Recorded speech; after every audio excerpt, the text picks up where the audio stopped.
o Dorival Júnior explicar o porquê dele ter discutido com um torcedor na arquibancada após o apito final. Fala, Dorival.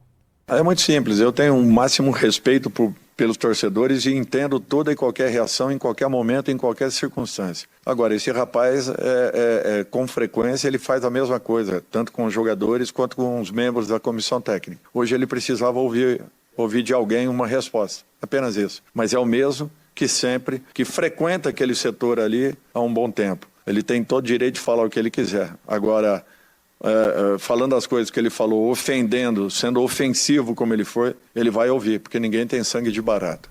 Eu gostei que em 30 segundos o Dorival começou falando que não responde a provocação de torcedor, mas aí disse que esse cara sempre reclama e aí ofende, e se ele falar o que quer, vai ouvir o que não quer, e que ele respondeu, e que se for ofensivo ele vai responder de novo, ou seja, vai responder. Depois de um 0-0, né, na Neoquímica Arena, um empate muito ruim pro Corinthians e que teve também discussão... Empate com sabor de derrota, né? Com certeza.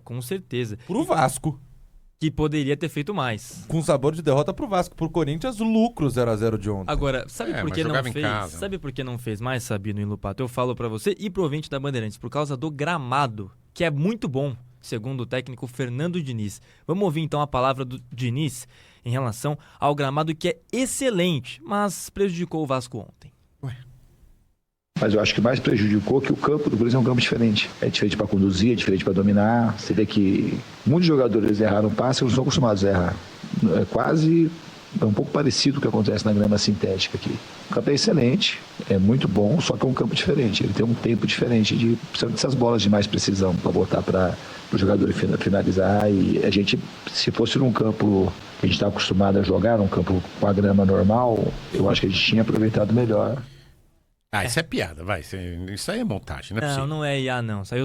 Eu lido bem com tecnologia, mas não tanto assim, viu? Com IA, pra montar uma frase. Ele falou que o gramado é diferente e a gente sabe, todos sabem que o gramado é ótimo. Sim. Não só ótimo, como já ganhou algumas vezes como o melhor gramado do Brasil. O Corinthians tem o Caju Futebol Clube aqui, que tem um campo ali na Brasilândia, com todo respeito à Brasilândia, e o Vasco pode jogar lá, né?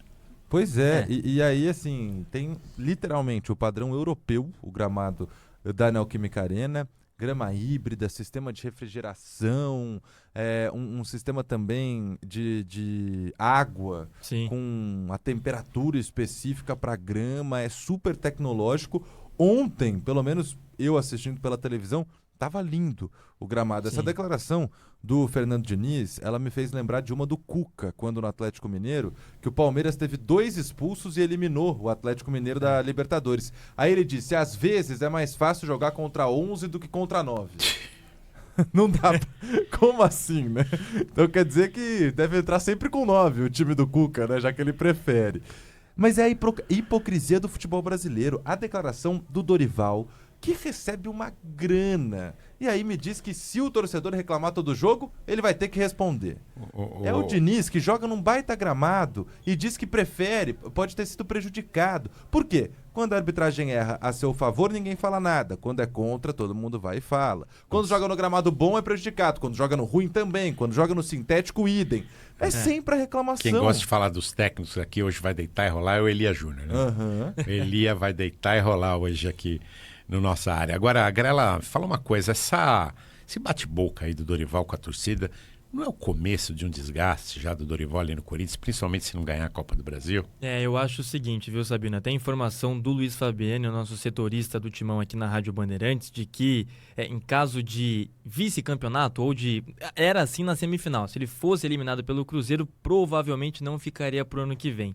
Depois de uma classificação, claro que as chances de permanência aumentaram, mas ainda assim, especialmente depois do desempenho muito ruim ontem, eu acho que é um atestado, né, de que o Dorival talvez não fique para a próxima temporada, especialmente com esse desgaste da torcida. E também pela gestão do elenco, que até agora nunca teve nenhum ruído sobre isso, mas ontem o Yuri Alberto e o Mateuzinho, o Yuri Alberto atacante, o Mateuzinho lateral direito, se envolveram em discussões entre eles. Os dois discutiram muito, não somente durante o jogo, como também após o apito final, em relação a alguma coisa que aconteceu. O goleiro Hugo Souza até falou sobre isso, disse que é normal, que Enfim, são momentos, né, de tensão, o time não estava bem, coisas que naturalmente acontecem em campo, mas realmente foi uma noite em Itaquera muito estranha para o corintiano e para o Corinthians, que não se achou em campo. Não somente o Vasco errou os domínios e os passes, como o Diniz falou, por causa do gramado, mas principalmente o Corinthians, e com discussão de técnico com torcida, de jogadores entre si. Realmente, para domingo, as coisas vão ter que mudar muito se o Corinthians quiser levar aí esse tetracampeonato da Copa do Brasil.